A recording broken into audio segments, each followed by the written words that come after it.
Hey, hey, hey. Time for another out of this world story from our space. The best revenge is a happy life and having your cheating ex pay you child support.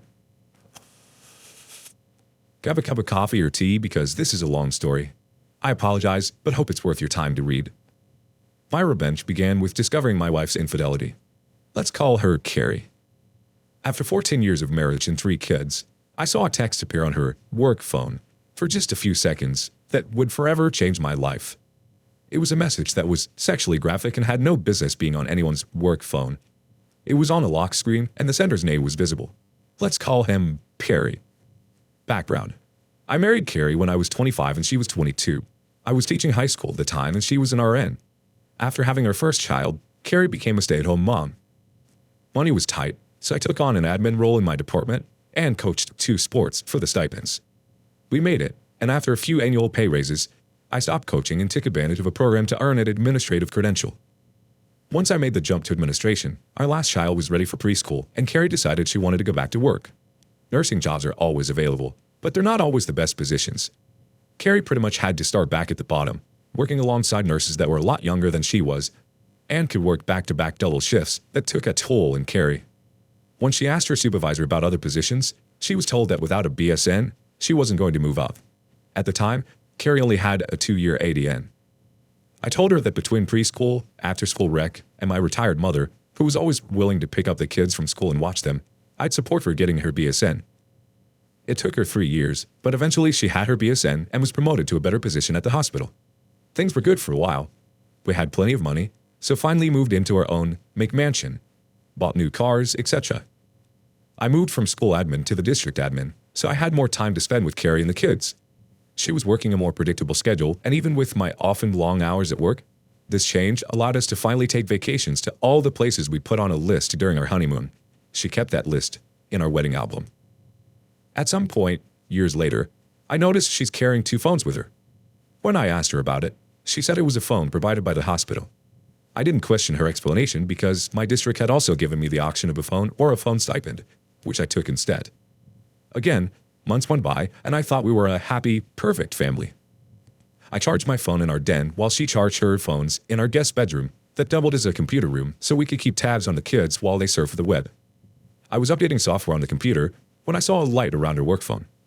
She had a habit of always turning her phones face down when charging them. Out of curiosity, I reached over to the phone and flipped it over. A message had popped up on the lock screen asking her when she'd like to be orally pleased again, but in a much more graphic language. I also saw that Harry sent it. The world stopped around me. I just froze. My first thoughts were, what the hell was that about? It's a work phone. That kind of message gets people fired. Then it hit me. Was Carrie having an affair? It's amazing how the brain works. I suddenly started remembering a lot of things Carrie had done that seemed odd, but I'd either dismissed them myself or immediately accepted her explanation. She was always walking out of the room to answer a call or return a text and claimed that it wouldn't violate HIPAA if I overheard her talking about a patient. I accepted this because education has similar privacy laws regarding students. She would sometimes come home with the fake smell of cologne on her clothes and claimed it was from helping to move male patients. Again, I accepted this at face value, but it always struck me as odd how it seemed to be the same scent of cologne. Once the proverbial barn door was open, I started seeing a lot of things that I'd missed before. Our love life in the bedroom had cooled off considerably, which wasn't helped by her having to leave the house at odd hours to fill in for other nurses that called in sick. I also recalled where I'd seen the name Perry before, and a call to the hospital confirmed he was a doctor there. For the next week or so, I was walking around in daze trying to put all of the pieces together.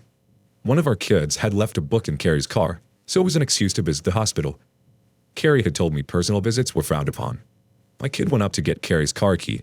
I'd forgotten my car key to her car at home. I talked to a nurse in the lobby and joked about how work phones seem like a blessing, but all they do is put you on call 24 hours a day. This led to her eventually telling me that the hospital was too cheap to give cell phones to nurses, so only high-level executives got them, which didn't include Carrie. With pretty much everything confirmed, I took some personal time off the next day to talk to a divorce lawyer. The news she gave me was horrible. We lived in a community property state with no-fault divorce. I made more money than Carrie. She'd been the primary caretaker of the kids, and we'd been married for more than 10 years. Basically, if I filed for divorce, I'd be screwed. Lose the house, pay alimony, she'd get a huge chunk of my retirement, and I'd pay child support for the next decade unless I was lucky enough to be awarded joint custody. The worst thing she told me was that it didn't matter that she cheated. It didn't matter. I was crushed. There was only one person I could trust with this kind of information. She was a fellow teacher that had also made the jump to administration, but was stuck at a school site. Let's call her Anne. Anne had been married at 19, but her marriage was annulled when he got some other woman pregnant. Since then, she focused on her career, and we'd found we were kindred spirits in a lot of ways regarding K-12 education. I talked to Anne. She says something to me that changed my whole mindset. If you don't like the hand you're dealt, change the deck. I realized I had two problems. I made more money than Carrie, and she had more time than me to be the primary caretaker of the kids. The second issue was actually kind of easy.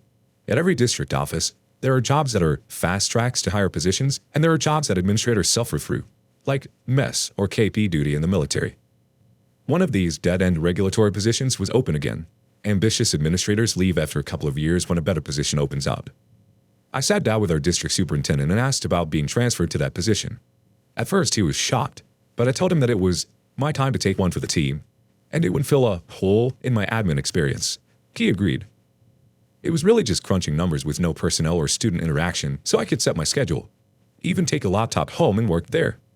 With my new free time, I began taking the kids to school, picking them up from school, not leaving them in after-school rec or having my mother watch them, and taking them home. I'd help them with their homework, make dinner, etc. While the end goal was to become the primary caretaker, I can't explain how much I really enjoyed taking a more active role in their day-to-day lives. My salary hadn't been reduced, so I needed to find a way for Carrie to make a lot more money than she was in current nursing position. I remembered Carrie being mad after she'd earned her BSN and a supervisor told her, "In the future, bachelor degrees will be worthless and everyone will need at least a master's degree." Carrie had worked hard to get her BSN, and that supervisor's comment pissed all over her hard work. I talked her into starting an MSN program. I told her that since I had a much more flexible work schedule, I would keep taking care of the kids. She was reluctant at first. Then I said, "You could have every evening free to study or go to class, whatever you want to do." I saw her eyes immediately light up, probably thinking that she could spend more time with Perry. To make sure she was actually completing her MSN courses, I paid her tuition and fees directly to her university. It was going to take her between 2 and 3 years to finish. Those years were rough at times. I could tell every time she was rushing off or coming back from seeing Perry. There was an excitement or sense of satisfaction in her eyes that just wasn't there when she was doing her coursework. I had to either smile or pretend I didn't notice.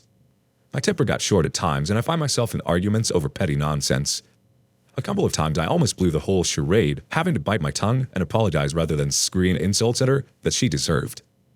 Anne remained my confidant through all of this. I'd recommend her for my previous fast-track position, and she joined me at the district office. Anne was qualified, hardworking, ambitious, and only needed her foot in the door to impress the higher-ups. I even got a few pats in the back for recommending her after she impressed everyone. Anne and I started our own affair. It wasn't some hot-blooded, passionate romance, but two friends giving each other what they need. Without Anne, I wouldn't have been able to maintain the charade of being the oblivious cuckold. But when Carrie would come home smiling after spending time with Perry, I was able to bear it, smiling back because I had my own lover. After 3.5 years, Carrie completed her MSN and was promoted at her hospital.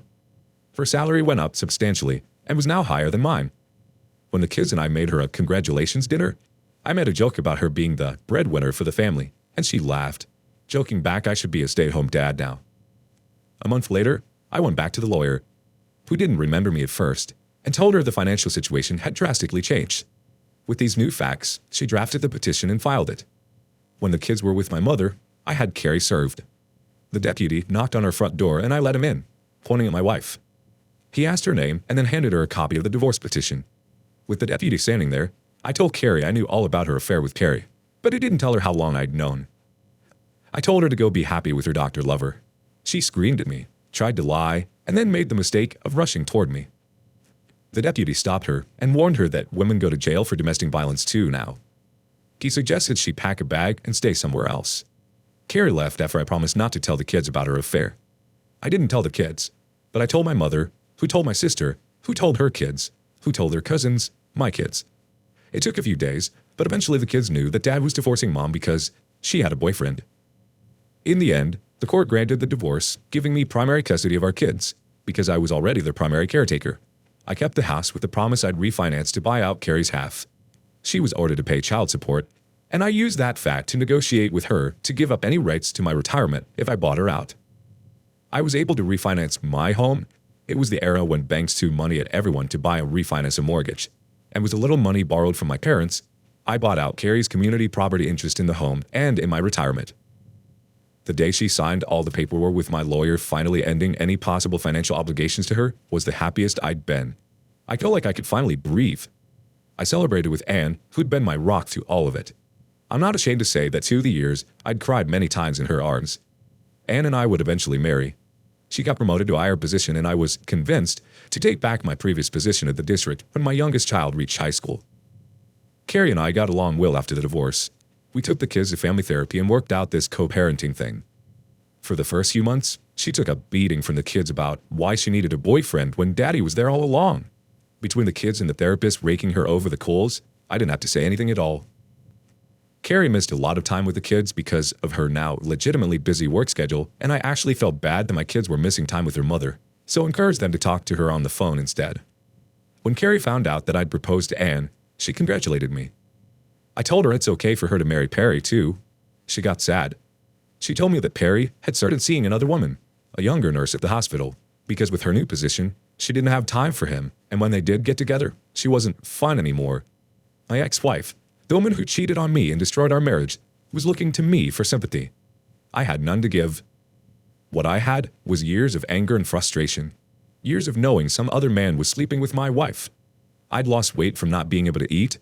I'd suffered hypertension and had to confide in my doctor why it wasn't the stress of my job. I had to listen to my dentist complain about how I was grinding and listening to him tell me I'd need dental implants if it kept up. There were times when I had to be intimate with Carrie to keep up the charade, fortunately infrequently, only to lie that I wanted to use condoms to remind us how we used to have sex when we were dating, or because I might have a bladder infection. Then go take a STD test anyway and wait for the results before seeing Anne again. But in the end, it was all worth it. Sure, Carrie got a big payout when I bought her out of the house and my retirement, which she was trickling back to me to child support, but she lost everything else. Her kids only saw her every other weekend and spent a couple of holidays with her. Perry dumped her, and he was no great catch anyway, since he was twice divorced with 5 kids and paying alimony and child support through the nose. I kept my kids, my house, my income, my retirement. I got Anne, and I am genuinely happy. All in a community property state with no-fault divorce. If that's not pro-revenge, then I don't know what is. One comment. Pry2 says, such a satisfying read. In Canada, we have similar laws, so when my ex cheated, it was a roller coaster. She actually did go to jail for assaulting me in front of the police, who were called by her lover. I didn't have the patience, so I pulled the pin right away. I walked away with about $2,000 in stuff from the house and gave her everything else. Fast forward 3 years, I got remarried, had full custody of both kids, and living pretty much my dream life. She, on the other hand, lost the house, her relationship with her entire family, as well as fake charges against her lover, who happened to be my best friend back in the day. So toast to you, OP. Sometimes it really does all work out.